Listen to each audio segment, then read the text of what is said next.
Hey there! Thanks for tuning in to the special Wednesday question and answer segment of the DeProgram show with Ted Rall. That's me, and Jamarl Thomas. That's him. We are here normally Monday through Friday, 9 a.m. Eastern Time. But today's a Wednesday, and every Monday and Wednesday at 12 noon, we take your questions about anything and everything that's on your mind. So if you're watching live on YouTube or Rumble, thank you very much, first of all, for supporting the show and for tuning in and watching. We appreciate you. And please go ahead and put your questions in the live chat. Producer Robbie West, that's him right there. He will take your he will feed your questions and comments up to us. Priorities will go to the super chats and the Rumble rants, but we will try to get to everybody's comments and questions. As we were saying earlier, we'll talk about politics, we'll talk about the news of the day, history, personal questions. If you want advice, I've been saying this, I've always wanted to do an advice column. I'd love to do an advice show, relationships, like what to do about your ex, whatever. Anyway, give us a call and we will do our very, very best to accommodate you. And of course, obviously, news analysis is our purview, so don't be shy there. If you have a question for producer Robbie West, go ahead and pipe it in. If you have a question for two or three of us, pipe it in. It's anything goes. It's a free fire zone. Anyway, trying to think what else I need to say about all of this. Robbie, can you think of anything? Not sure, to be honest with you. I wasn't listening to what you just said. I was filtering through some of the chats. Could you repeat that, please? Because I have a very small brain. Okay, it's okay. All right, I'll take you out then and let you focus on what you need to be doing. And Robbie will keep things up. Okay, so one residual comment from before, from the very end of today's early morning show, we had a $2 donation from Boring Adventure Videos talking about the what's underneath the new ballroom at the White House. It's apparently a data center underneath. Maybe. I don't know. I do not know at all. Okay, so, all right, Jack Samuels. Did you see Ted Turner just died? Thoughts of his creation of CNN and the now 24-hour news cycle. I didn't know that. This is the first I've heard of it. I didn't know that either. Interesting. So he was married young. He was married to Jane Fonda. I remember, I'll tell you my CNN story. So CNN is the very first cable news network. That's why it got those initials, right? And I remember my mom and I growing up in Kettering, south of Dayton. It was the late 1970s, and we still had door-to-door salesmen. And a door-to-door salesman came and knocked on our door, and he explained, there's a new thing, and it's coming. It's to the neighborhood. Cable television. My mom was like, shoo, I'm a teacher. I don't make much money. And he's like, well, you'll be able to watch all of the football games, blah, blah, blah, blah, from across the country. She's like, go. And then he's like, oh, you're going to be, there's going to be all these shows. It's on 24 hours, unlike back then, broadcast television, which went off the air at 11 p.m. or 12 p.m. or 1 in the morning. She's like, not up that late, go. Then he goes, and there's news 24 hours a day. And she's like, what? He's like, yeah, it's like, it's there's going to be news constantly from around the world all the time, not just at 6:30 at night, not just the Today Show, all the time. And she's like, she was a huge news junkie, subscribed to Time, Newsweek, U.S. News and World Report, French newspapers. We went to the out-of-town newsstand in downtown Dayton to get out-of-town papers. She was like, done, I'm in. And I think that, to me, that was it was a moment, something big has just happened. Like this is going to change everything. CNN didn't have competition really of any kind of meaningful way for 15 years, right? I mean, basically they had the space all to themselves until I believe Fox was first. And then MSNBC came in later. And Fox was like, oh, we're going to counterbalance CNN. But, I mean, he was a massive pioneer. And obviously he didn't do it by himself. But Ted Turner was a big deal. He was a visionary.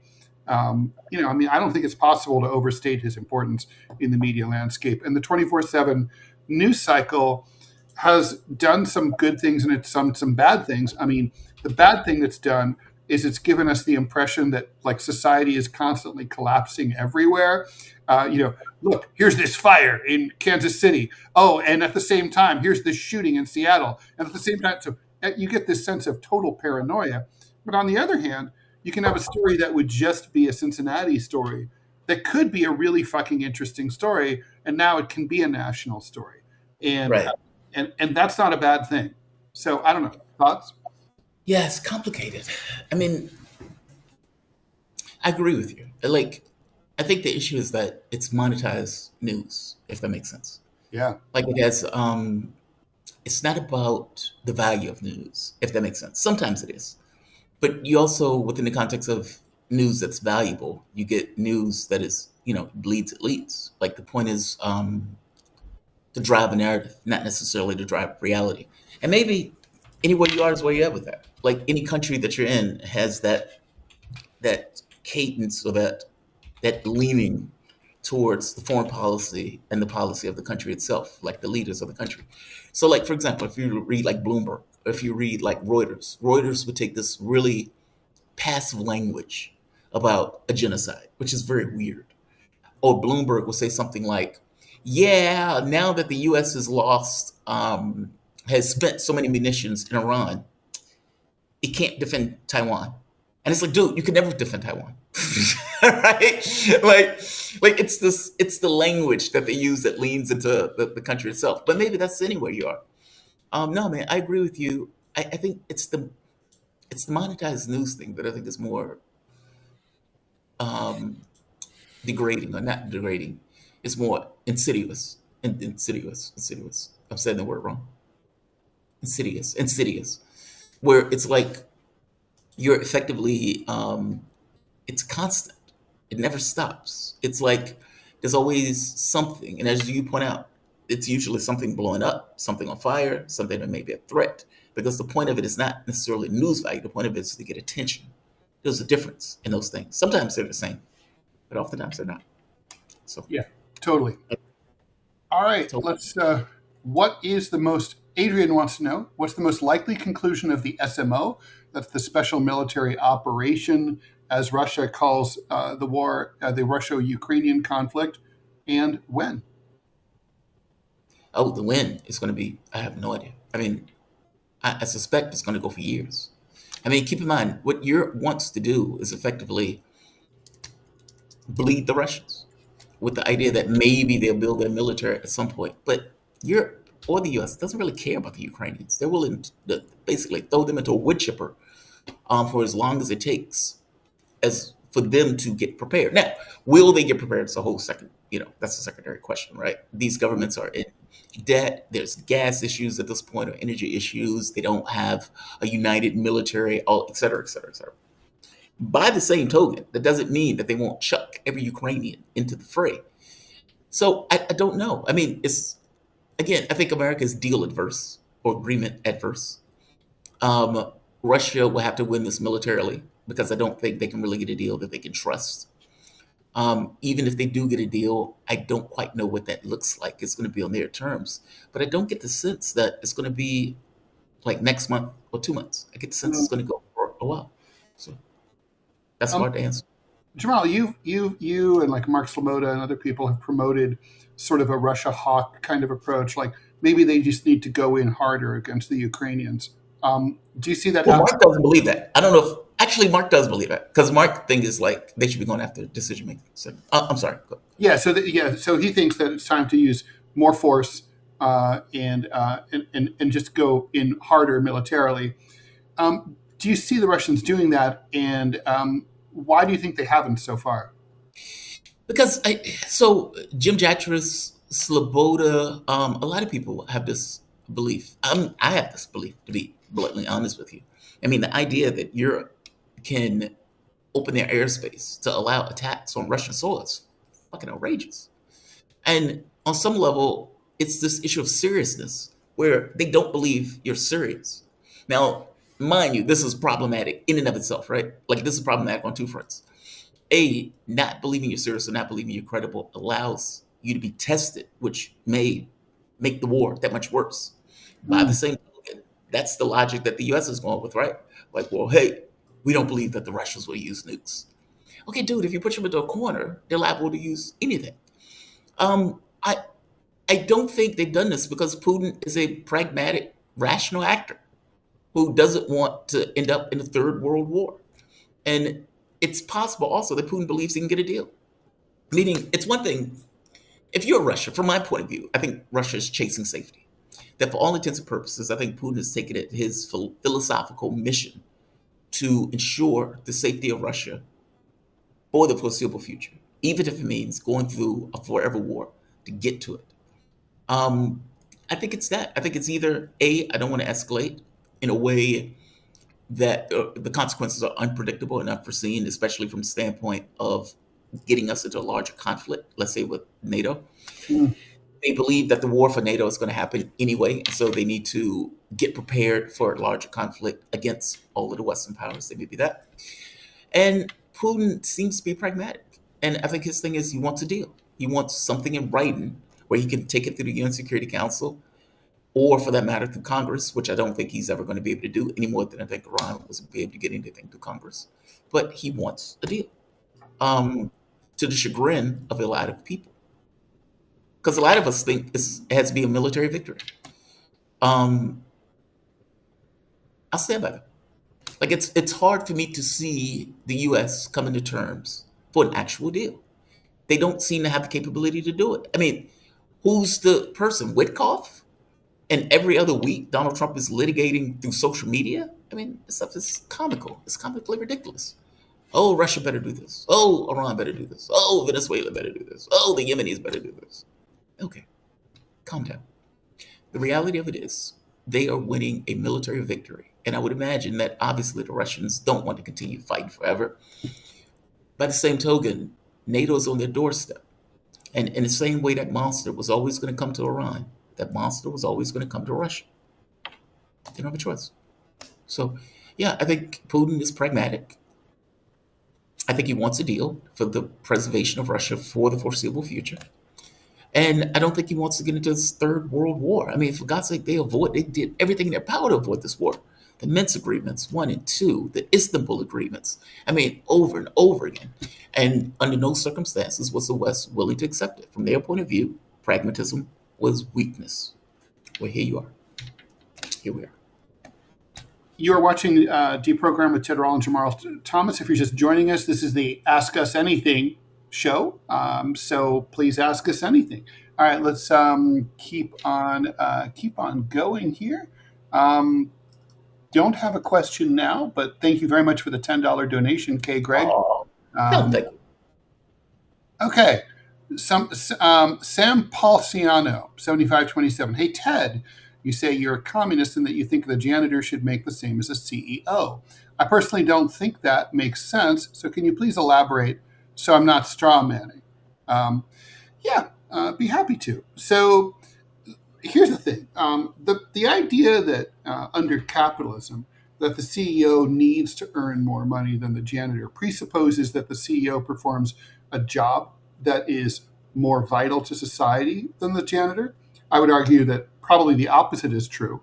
If you've ever survived, as I have, a major trash strike in a major city, you know that the janitor is performing an extremely important task. Yeah. And if you ever worked for a company where the CEO happened to be out or was fired and not replaced for months, you know that a company can putter along without a CEO quite nicely. But even if you assume that a CEO performs a valuable function, you might also say, well, you're not going to be able to incentivize anyone to be a CEO if you don't pay him well. That's obviously nonsense, because if obviously, what is an easier job, the janitor or the CEO? The CEO is the easier job. The CEO sits at a desk. The CEO doesn't get sweaty. The CEO doesn't need a shower at the end of the day before he goes out to the bar. The CEO has an easy job. Most of us, if the two jobs earned exactly the same, would prefer to be the CEO.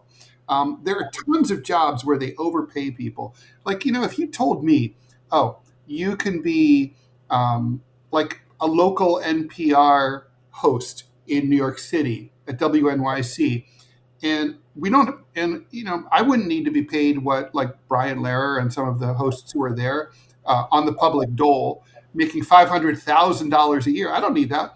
If you paid me $75,000 or $100,000, I'd be perfectly happy, and I would do just as good a job as if you paid me $500,000.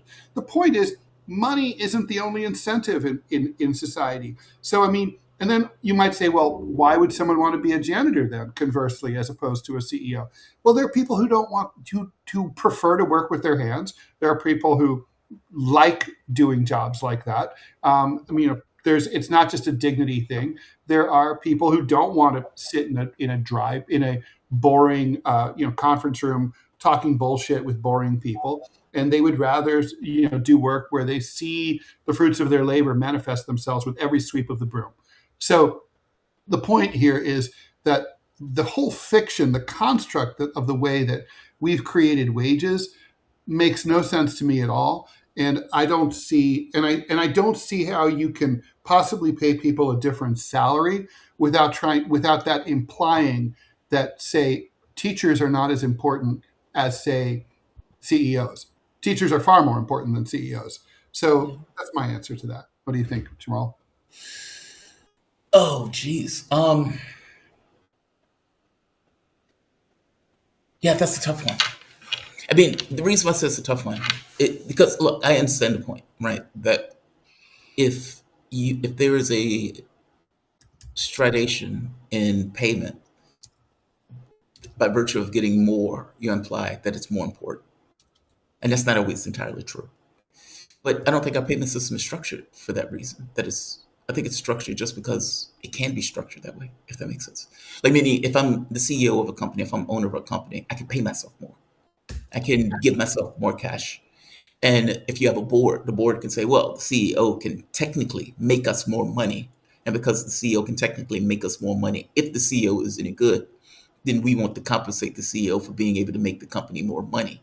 Whereas the janitor is performing a vital function, an essential function, but he's not necessarily making decisions that's going to make the company more, if that makes sense. Meaning, I don't think it's governed around what's right. I don't think most things are governed around what's right, or even what's vital. It's what earns. I mean, do you agree with me or disagree with that? I mean, because I understand your point. I mean, I used to make this argument that Jeff Bezos can have the greatest ideas in the world, but if he's by himself, he's sitting in a building by himself. He can't make shit, right? He can't make any money at all without having employees and people and everything else to effectively do the work, do the We're all labor. together. Yeah.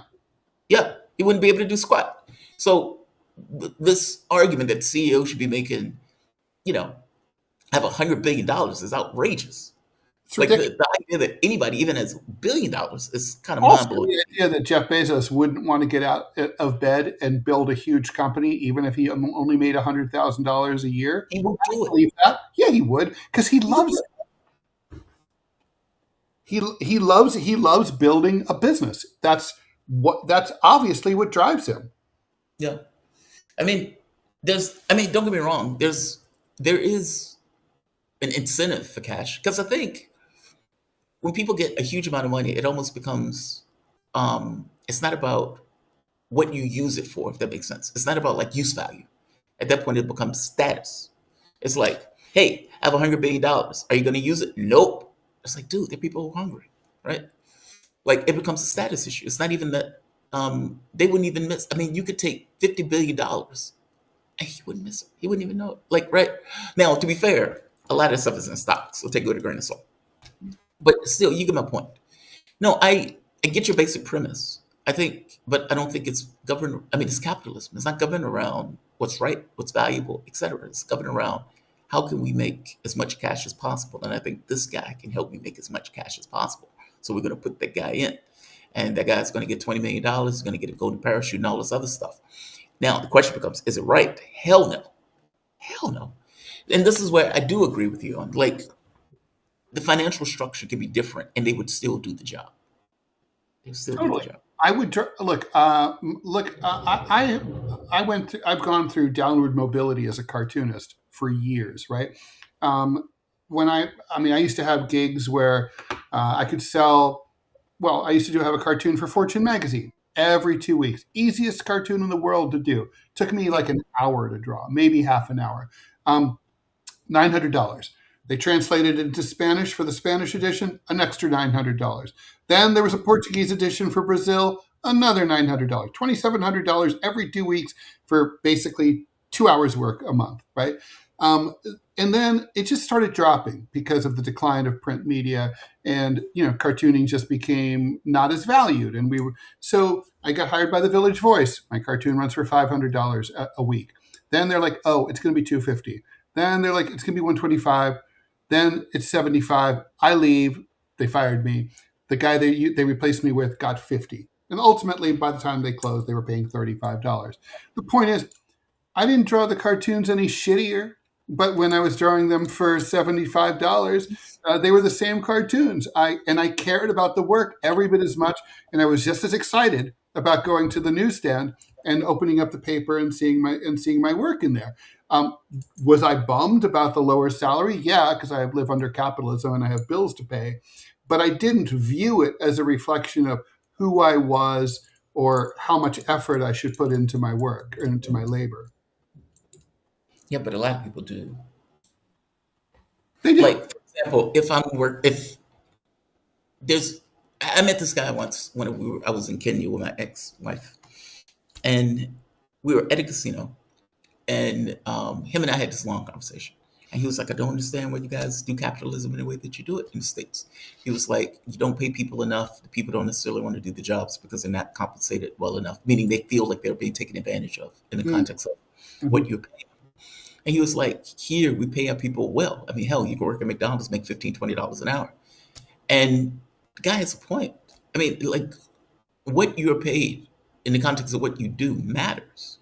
Sure. And on some level, it does matter in regards to how dedicated you are to a task. Meaning, if I think you're cheating me, I not give a shit about the job. You have to compensate people in a way where those people feel that they're part of the company, or at the very least feel that they're not necessarily being taken advantage of. Right. There's certain base pay where, yeah, like if you're working at a store and you're paid like shit, you're minimum wage, you're going to steal from that store if you can. That's what I mean. It matters, like how you're compensated and whether or not you believe that you're compensated adequately matters. Yeah, I think it matters. I don't think it's irrelevant to the cause. I mean, granted, there's a difference between somebody making base pay and a CEO making $30 million, right? So put that shit in context. CEO thing, I totally agree with you. But you should be compensated for your work, especially if you're doing art and you're doing something that you're coming out of like creative work. Yeah, you should get compensated for it. But I think people should get compensated for their labor in general. Sorry, Rob, you have some thoughts. No, I mean, I'm just thinking about this, listening to y'all, and I think that you're both making some good points. And here's how I look at it. Let's just take this show for an example. The two of you are the hosts. Y'all are the talent.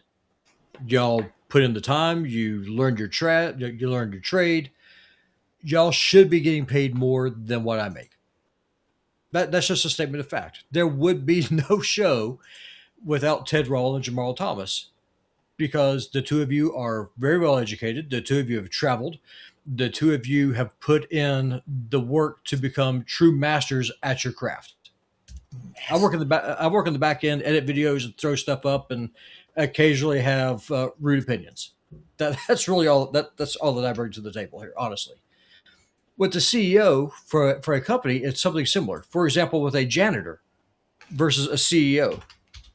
Now, I'm not talking about Jeff Bezos. I'm talking about just a regular company. Let's just say someone's starting up a coffee shop or something. Who puts in more hours?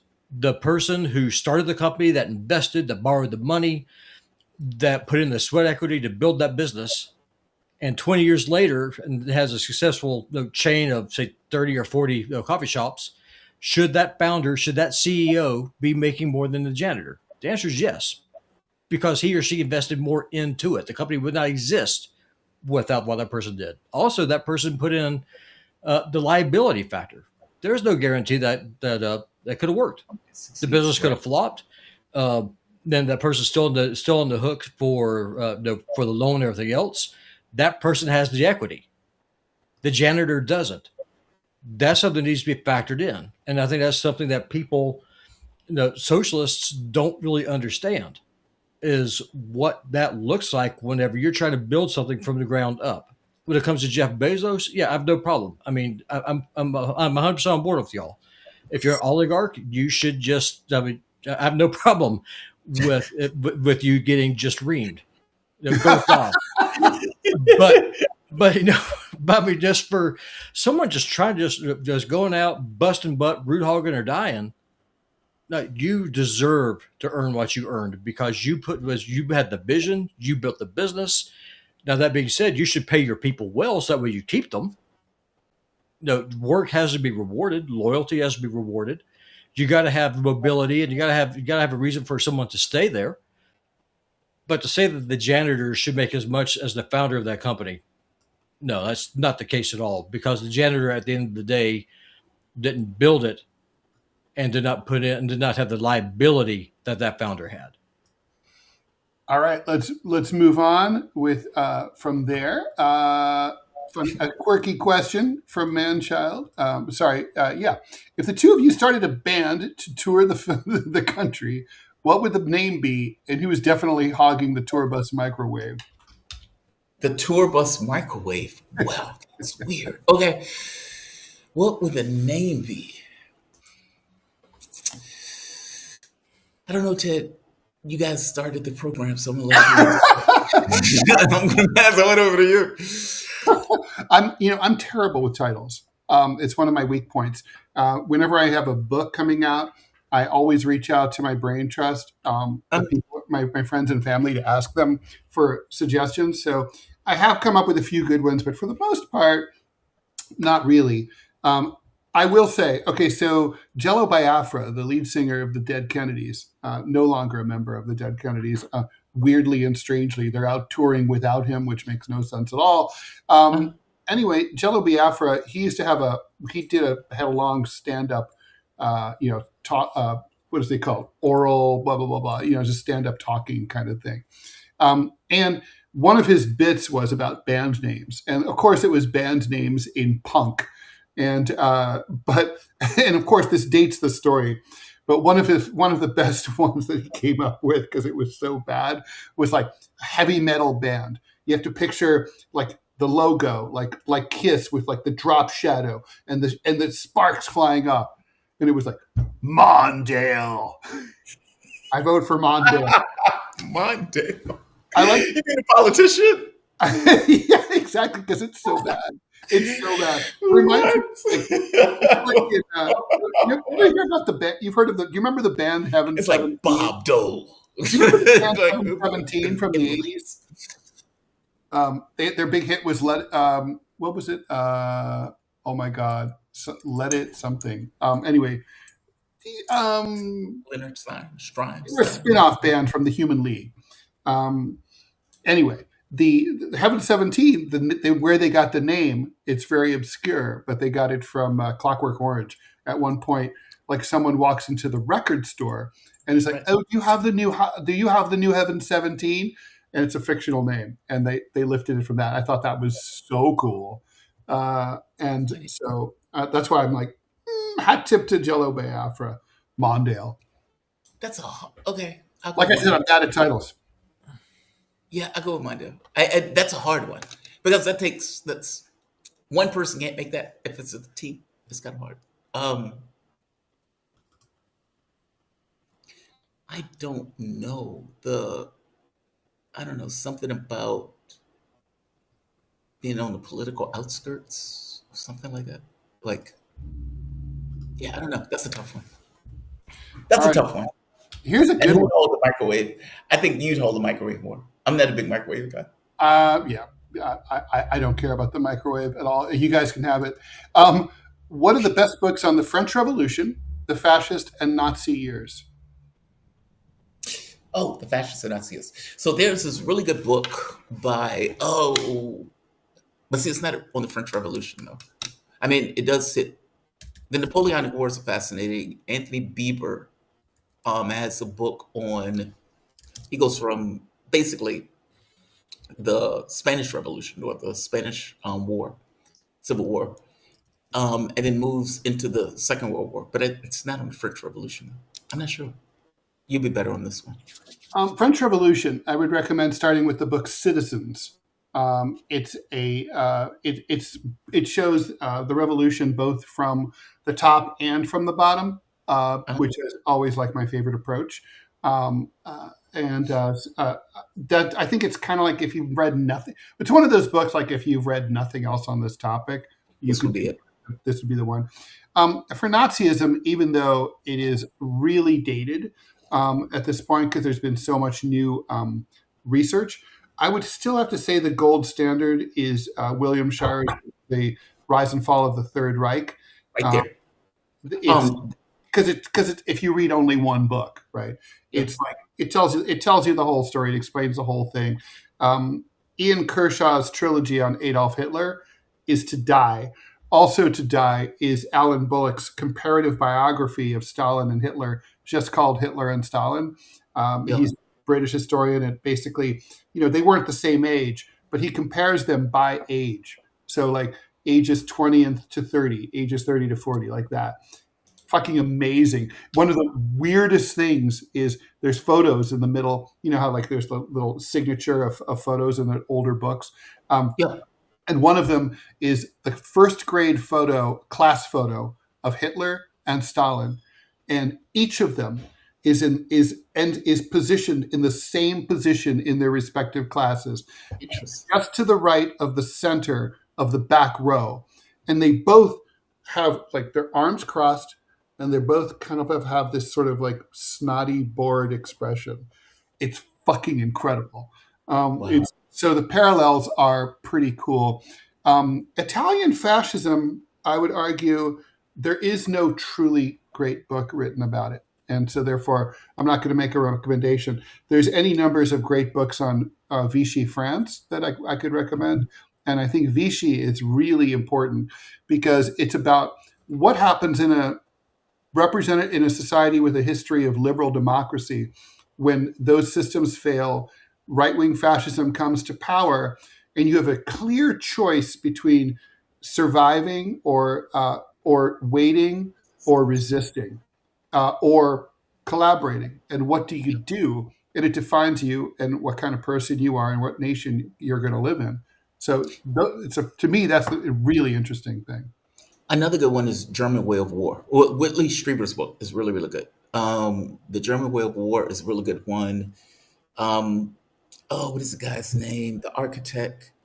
He had a really good book, even though a lot of the stuff he's lying in some of the book, but it's called, what was Hitler's architect? The one that was... Oh, Albert Speer. Albert Speer, right. Speer's book is fantastic. Inside the Third Reich. There's also, for people who are not in the mood to read the book, although it's a great book, there's a movie with Rutger Hauer playing Speer. Really? About 4.5, 5 hours long, maybe longer. Fucking great. Speer lied a lot in that book, though. Speer lied a lot in that book. Like, there's a scene where he's like, I went to Hitler and I explained to him that I lied to him about so-and-so. That never happened. Like, there are elements of that book that never happened. But the book is good, though.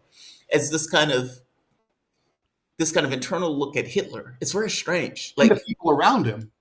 Yeah, it's very weird. Because it's like, we see Hitler as this kind of... like, oh, I get, like, what Goebbels was like, Yeah, but it's creepy. Like, it's just very creepy. Whitley Strieber, The German Way of War, Anthony Bieber's book. While he was interned when he was interned at Spandau prison for 20 years, and it was snuck out in bits and pieces of scrap of toilet paper and stuff by his lawyers. Mm-hmm. Yeah, that book was good.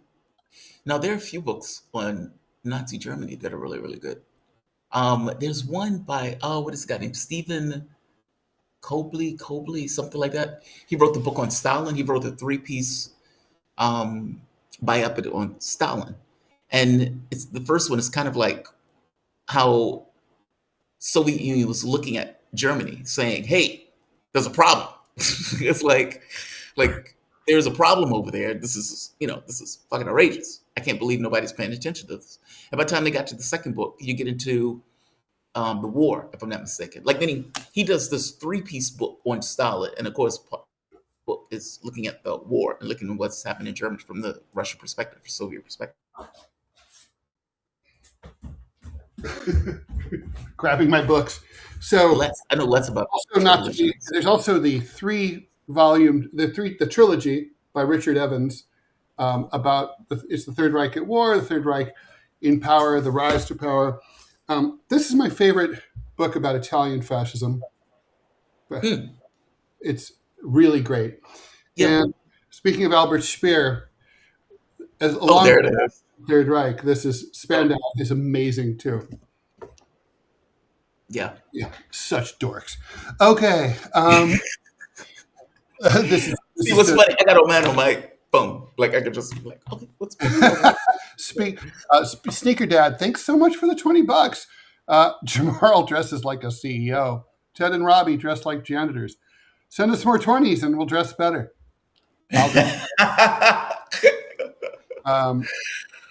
Also my show. Is a more educated population a good thing or a less educated population? I've got to go better educated is better. Yeah. It depends. So it depends on whether or not there are opportunities for the people who are highly educated. Otherwise, they're going to. Well, there's educated and there's credentialed, and they're not the same thing. And True. Like Robbie is extremely well educated and not well credentialed. You know what I mean? Yeah. Right? Is that fair to say? Well, the way I look at it is that you have educated people and then you have intelligent people. I mean, you can have, you have plenty of degrees, but thermometers have degrees too, and where do you put them? I mean, there's that. I mean, an educated population does not mean it's an intelligent one. True. Yeah. I mean, it depends on what you mean by educated, I suppose. I understand where you're coming from, Robbie. Well, like, for example, I mean, well-rounded, well-read, someone who knows a lot. Yeah. I mean, the last grade of school that I completed was 7th grade in middle school. I'd never been to high school. And so, I mean, it's just. Really? Oh, yeah, for sure. I mean, my grandfather taught me how to read using the King James Bible. And because my dad he was really abusive and ended up leaving home when I was, 10 or 11 years old. I was homeless till I was like 18 or 19 years old and just lived out in the woods and just did whatever it is I had to do. My grandfather taught me how to read, and then I would go to the library and just study. And I have very, very little formal education. My shadow has never graced the door of a college, never. Wow. And so it just comes down to drive, stubbornness, and this desire just to be more than the box that people try to put you into. And I think that's what you need is, you got to have an educated population. That's one of the reasons why I think that immigration is such a problem here, because as long as you can import educated people from around the world, there's no need for the government then to educate the population here at home. And right. That does a disservice to everyone. That's fundamental to everything. That being said, a lot of companies, they require degrees because IQ tests are illegal. And so they try to use a degree to try and make it seem like, well, we're going to hire the best and the brightest. That's not necessarily the truth. They're hiring people on the assumption that more degrees means that you're smarter. By the way, there was a police department in Connecticut not that long ago. Ooh, a big bug just flew in. It's a stink bug. Awesome. But anyway, a Connecticut police department was giving their applicants IQ tests, and what they were doing is rejecting the highest intelligent applicants. And this case, he sued and went all the way to the U.S. Supreme Court. The U.S. Supreme Court ruled that the police department was within its rights to not hire people for being too intelligent. We want you to follow orders, not think about this stuff. Kind of amazing. It's like think less. Do your job. Actually, okay. So Stormborn, this is for you, JT. Who is your favorite Real Housewives franchise and why? I love the Real Housewives of Salt Lake City as they are fun and very messy. Beverly Hills and Potomac. Oh, Beverly Hills and Potomac. I, there is. So when I was in the hospital, there was nothing else to watch, and Bravo runs those things in like rotation, and so it's like you're sitting there, you're feeling miserable and crummy, and you're watching it, and the next thing you know, you're hooked. It's like a drug. Now, the reason why I like it is because it's taught me so much. Like, and that sounds very weird when I tell people that. I've learned so much. Like, how people relate to each other. Like, this notion of being transparent and being able to communicate feelings. Because a lot of stuff they do, I would be like, God, that's so weak. I would never say that. And then I think to myself, but why is it weak? Why wouldn't you say that? Like, why wouldn't you have that conversation as opposed to just kind of cutting people off, like to have the fight? You may be able to preserve a friendship, right? The other thing was watching women through divorce. That was fascinating, considering I was divorced, right? But I can only see it from my perspective. And Right. you're looking at like Cal or you're looking at Dorit, and they're losing their fucking minds. Like when you're looking at them, they are like on, like, to call it on edge is a second is beyond the pale, right? The men are out there having fun, they're partying, they're in somewhere hooking up with chicks half their age, like they're doing that stuff, and the women are like just losing their shit with each other, which is fascinating to me, and it made me feel some kind of way about it. Like in looking at it, and looking at how they process this stuff. I don't know. I was fascinated by it. I just learned a lot about how people interact, and I don't mean the overly dramatic stuff. Take out the fights and the drama. The core concerns of divorce, friendships, Mm. how to preserve friendships, the willingness to be able to have a fight and a conversation and still retain, And a work it certain out. degree of flexibility. Yeah, it was fascinating to me because that's not the way I operate. Like that's not the way I operate. And so for me, I was like, all right, there are things where you need to housewife It's some not the way shit. you operate. What do you do? Like if you have the conflict, you just walk away, or It depends on the person. It depends on the conflict. Family members, obviously, are, you're stuck with family members. I don't talk to my exes. That was something else that I learned. It's like, holy shit, people co-parent. They still talk to their exes. They're still friends. sure. And I was like, wow, that's a revelation. I didn't know people did. Well, I knew people did that, but I just didn't know how that worked. And yeah, there are some people, I mean, even during the show, right? Like, well, there are certain people I just stopped talking to. Where it's like, okay, I'm annoyed in this situation. You've fucked me over royally on my show. I'm out. I'm out. I don't want to talk to you anymore. And they would hit me over and over again, like, hey, what's wrong? What's wrong? What's wrong? It's like, dude, you should know what's wrong, right? Same thing with, there was another person who flipped out on my show and I never talked to her again. And she apologized and I still never responded. It's like, dude, my show is important. You fucked over my show. Now, after Housewives, I was like, okay, you got to do better at this. And I contacted those people like Oh, a wow. year later, but still, I was like, hey, you doing okay? It's Wow. like, housewife some shit out. I mean, like, even with family, I remember I was talking to my aunt and they were having like this disagreement within the family. And I was like, okay, this is toxic. Time to housewife this shit out. That's not about it. That did not go well. That went about as well as it does on Housewives. Gotcha. All right. Got a question for You Robbie. did.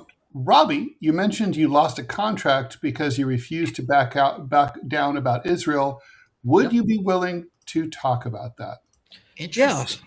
Yeah. So it was a client of mine, a Christian Zionist, and y'all have probably noticed has some strong feelings about God's chosen people and the little Yes.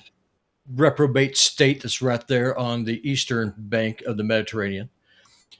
And he said that he felt that I was being incredibly anti-Semitic, that I was being hateful, that I was going against God's plan, and that I was being anti-Christian and inviting God's judgment on myself and on my family by not blessing the seed of Abraham.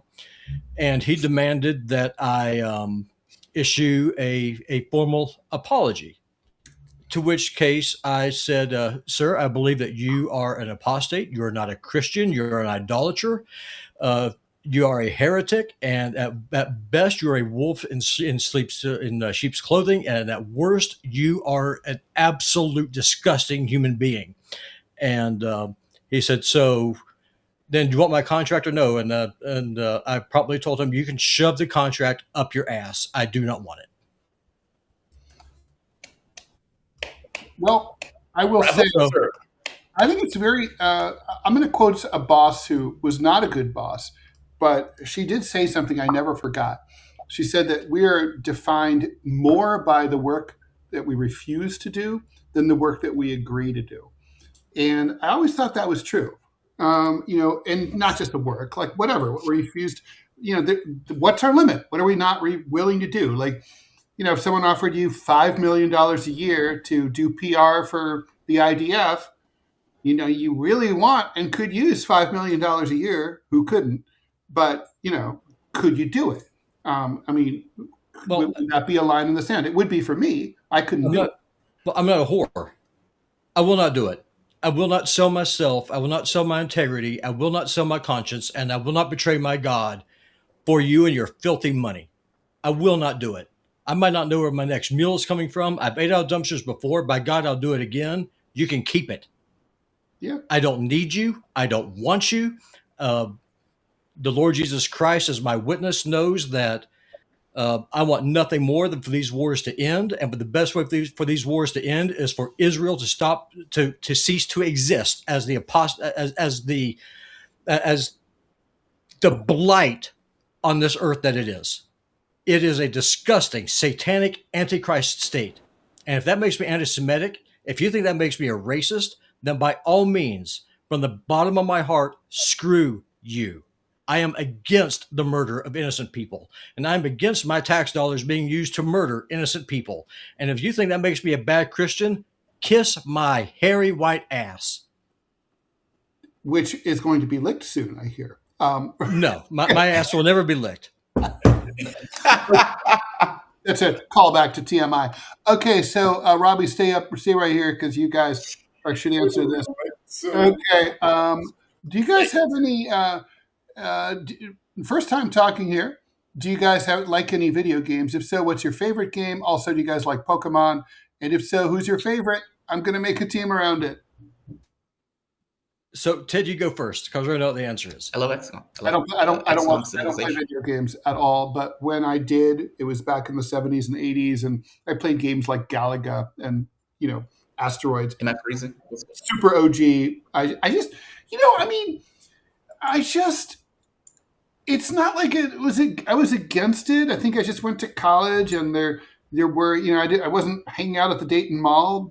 There were no arcades, and there was no video, back then to go to play video games in the 80s in New York City, you had to go to Times Square and go to a video arcade place. And frankly, if you were willing to stand there, you're probably going to get like stabbed or robbed or something. It was dangerous. And it's like, I'm not going to go stand there and like someone's going to pickpocket me. Like, fuck that.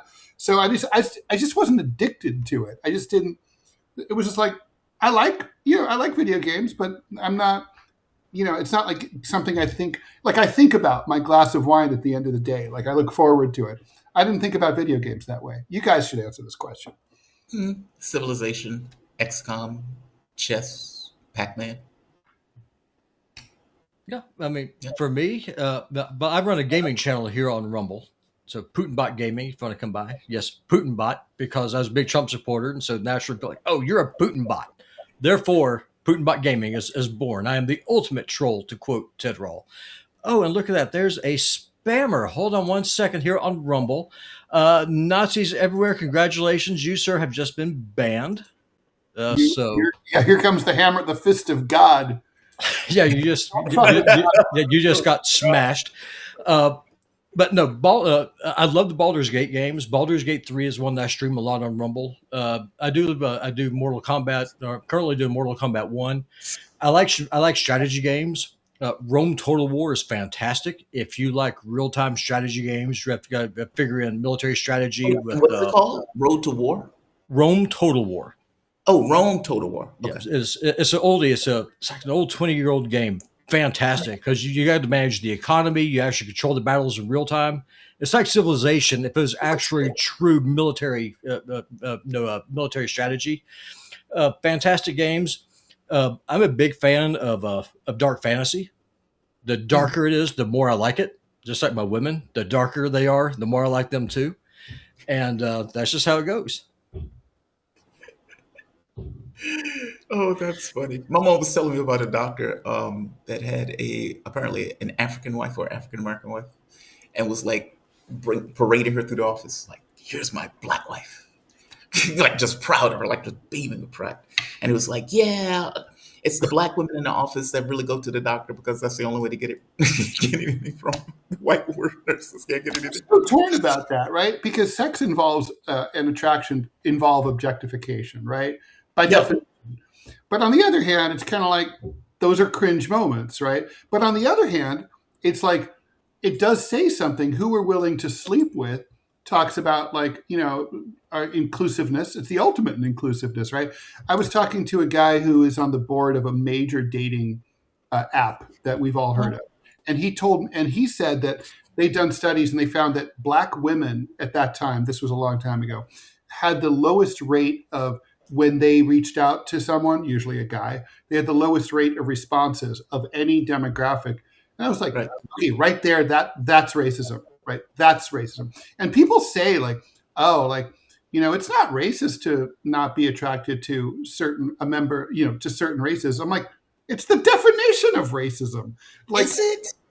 That's just like preference. It's preference. Like, for example, it's like saying, it's put it this way. I know what it is. It would be like if a guy came to you and said, "Hey Ted, would you do gay porn?" And you said no, and he said, "Okay, that's homophobic. Why can't I put my dick in you?" And you're like, "Dude, what?" Like, then it's preference. Like, how do you heterosexuality does sort of entail a certain form of homophobia. It does. Come on, Ted. You are out of your mind. But also, it's like preference. Okay, the thing is preference.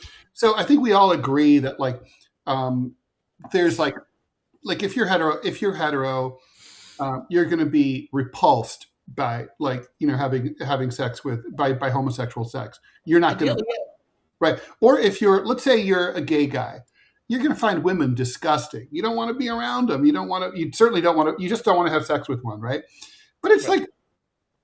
All humans of, let's say, the opposite sex, if you're heterosexual, they're all human beings, right? They're all human beings. And to be like, oh, like, so it's like, I'm not saying, like, oh, let's say you're saying, I have found that Belizean women tend not to be my thing. That's not what I'm talking about. I mean, like, oh, hey, Ted, I know a Belizean woman you'd love. I'm like, no, I won't meet her.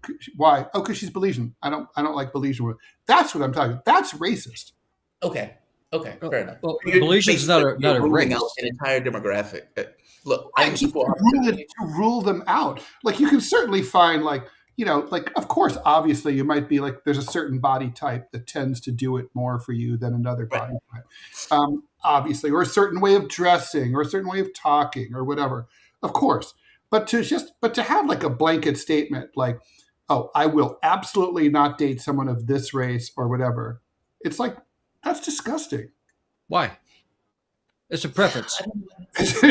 Yeah, it's a racist preference is what it is. Okay, so racism is of white waspy clubs to not have Jews. No. It's an anti-Semitic preference. Okay, hold on, Ted. I'm going to push back just a little bit because you're so far off the reservation here. The Cowboys are going to come chase you down. First time ever, Robbie. So, for example, would y'all agree that I'm a pasty white guy?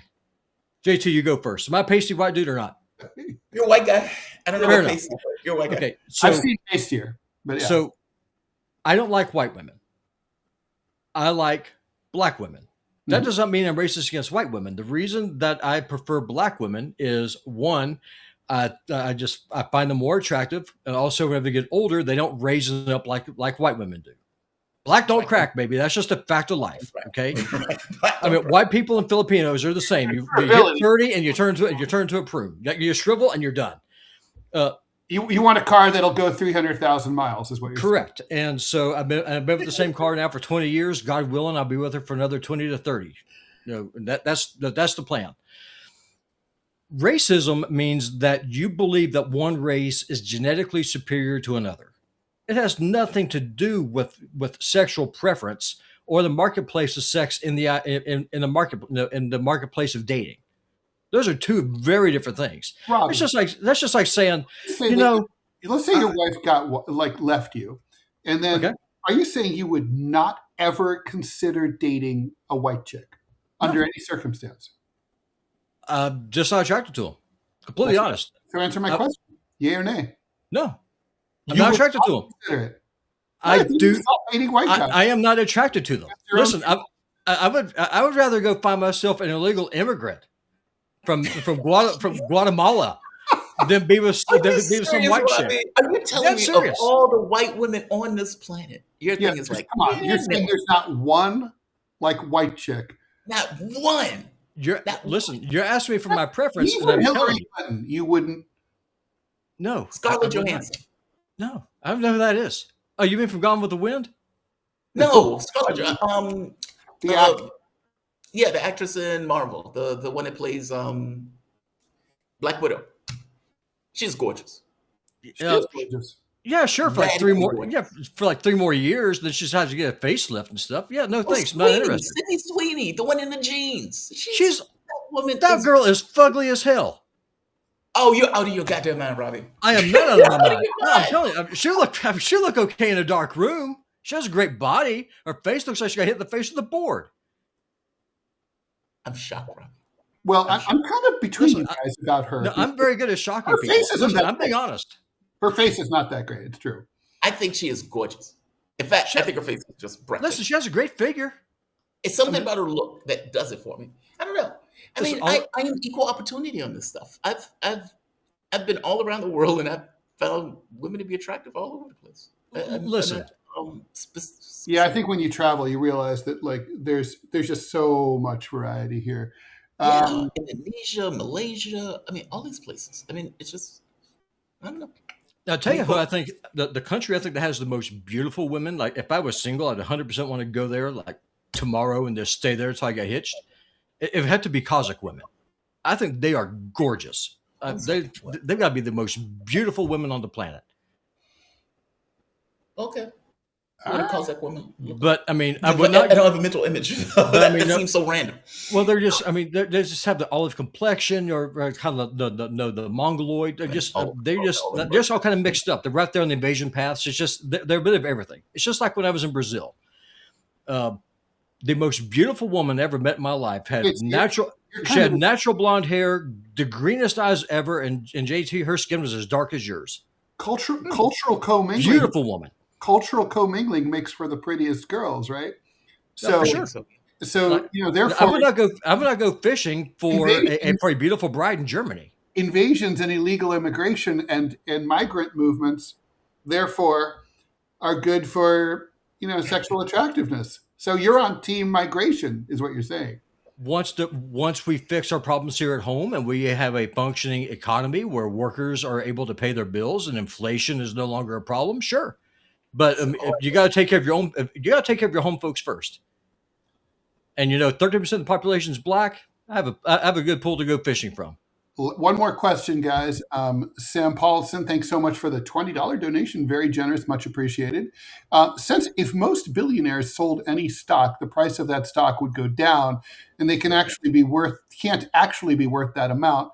Who do you all think is the actual richest person or family in the world? Rothschilds, Rockefellers, etc. Oh, the Rothschilds. Question. The Rothschilds for sure. They have generational dynastic wealth. Yeah. And they also profited by double dealing and financing governments of both sides in multiple European wars, including World War I. There's a reason why Lord Balfour made the agreement with Lord Rothschild. It's because the skids were sufficiently greased. That's why Trump's in bed with Netanyahu right now. Those skids are sufficiently greased too. The Rothschilds, they're all up in there. Yeah. I mean, you might be right. I don't know. That's a hard question to answer. I mean, because you're right. It's like the moment that Musk sells the stocks, he's, you know, yeah, I don't know. I'll go with the Rothschilds too, but not because I know, but just because I accept the argument, right? Even though I don't know. All right, guys. Thanks everyone for tuning in.